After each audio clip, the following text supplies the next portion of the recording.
Day 69 of 100 days challenge. So morning wake up பண்ணோன்னா first empty ஸ்டொமக்கில் wait தான் check பண்ணேன். நேற்று கம்பேர் பண்ணுறதுக்கு இன்றைக்கி வந்து எனக்கு வெயிட்டில் 300 கிராம்ஸ் வந்து வெயிட் இன்க்ரீஸ் ஆகிருக்கு.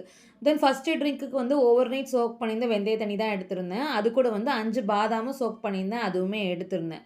தென் வந்து இன்றைக்கி பிரேக்ஃபாஸ்ட்டுக்கு வந்து நேற்று நைட்டு பண்ணியிருந்த சிக்கன் குழம்பு அது கூட ஒரு சப்பாத்தி எடுத்திருந்தேன். பட் அதை நான் வந்து வீடியோ எடுக்க மறந்துட்டேன், அதனால் நான் அதில் இன்க்ளூட் பண்ணலை. தென் வந்து இன்றைக்கி வந்து ரிப்பப்ளிக் டே. நான் வந்து வீடியோ லேட்டாக தான் அப்லோட் பண்ணுறேன். ரீசன் வந்து உங்களுக்கு நான் அப்கமிங் வீடியோஸில் சொல்கிறேன் ஏன் நான் லேட்டாக அப்லோட் பண்ணுறேன்ட்டு. ஸோ ரிப்பப்ளிக் டே வந்து எங்களோட அப்பார்ட்மெண்ட்டில் செலிப்ரேட் பண்ணிகிட்டு இருந்தாங்க. ப்ளஸ் வந்து நான் இந்த மந்த் எண்டோட இந்த அப்பார்ட்மெண்ட்டை நான் வெக்கேட் பண்ணுறேன். வேறு ஒரு வீட்டுக்கு நாங்கள் வந்து ரெண்ட்டுக்கு மாறுறோம். ஸோ ஃபைனல் ஒரு ஃபங்க்ஷன்னால் நாங்கள் வந்து மிஸ் பண்ணாமல் நாங்கள் ஃபேமிலியாக போய் பார்க்க போயிருந்தோம். தென் போயிட்டு வந்ததுக்கப்புறமா லஞ்சுக்கு வந்து பிளாக் சன்னா பாயில் பண்ணது, அது கூட ஆப்பிள் அண்ட் வந்து பாலக்கீரை எடுத்திருந்தேன். இதுதான் என்னோடய லஞ்ச் இன்னைக்கு. தென் நாங்கள் வந்து மத்தியானம் அர்ஜென்ட்டாக ஒரு இடத்துக்கு சடன் பிளான் தான் கிளம்பிட்டோம். என்னென்னா, நான் வந்து வழக்கமாக ட்ரை ஃப்ரூட்ஸு, நட்ஸு, சீட்ஸ் எல்லாமே ஒரு ஷாப்லேருந்து ஆன்லைனில் ஆர்டர் பண்ணுவேன்.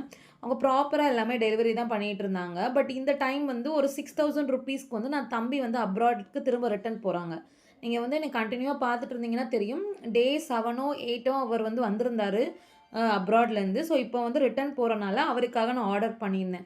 பட் நான் ஆர்டர் பண்ணி 10 டேஸ் இருக்கும். பட் வந்து இந்த டைம் என்னமோ தெரில, அவங்களுக்கு ஸ்டாக் இல்லை அண்ட் வந்து பொங்கல் டைம்னால அவரால் கரெக்டாக அனுப்ப முடியல. ஃபைனலி நாங்கள் ட்ராக் பண்ணி ஒரகடமில் இருக்க எஸ்டி கொரியரோட அந்த மெயின் ஆஃபீஸ் போய் நாங்கள் கலெக்ட் பண்ணிட்டு வந்தோம். ஸோ வரதுக்கே ஆல்மோஸ்ட் ஒரு 5 to 6 ஆகிடுச்சு. ப்ளஸ் ரெய்னிங்காக வேறு இருந்தனால என்னால் வாக்கிங் சுத்தமாக போக முடியல. ஸோ அந்த நட்ஸ் அண்ட் சீட்ஸ் எல்லாம் கரெக்டாக இருக்கான்னு ப்ராப்பராக அடுக்கி வைக்கவே எனக்கு டைம் கரெக்டாக இருந்துச்சு. இந்த டின்னருக்கு வந்து எக் நூடுல்ஸ் தான் பண்ணியிருந்தேன். வீட்லேயே நான் பண்ணியிருந்தேன். ரொம்ப ஆயில் கம்மியாக வெஜிடபிள்ஸ்லாம் ஆட் பண்ணி நல்லா பண்ணியிருந்தேன். ஸோ ஓவரால் வந்து இன்றைக்கி ஹேபிட்ஸில் வந்து வாட்டர் இன்டேக் பண்ணல 3 லிட்டர்ஸ் அண்ட் வாக்கிங் போகலை.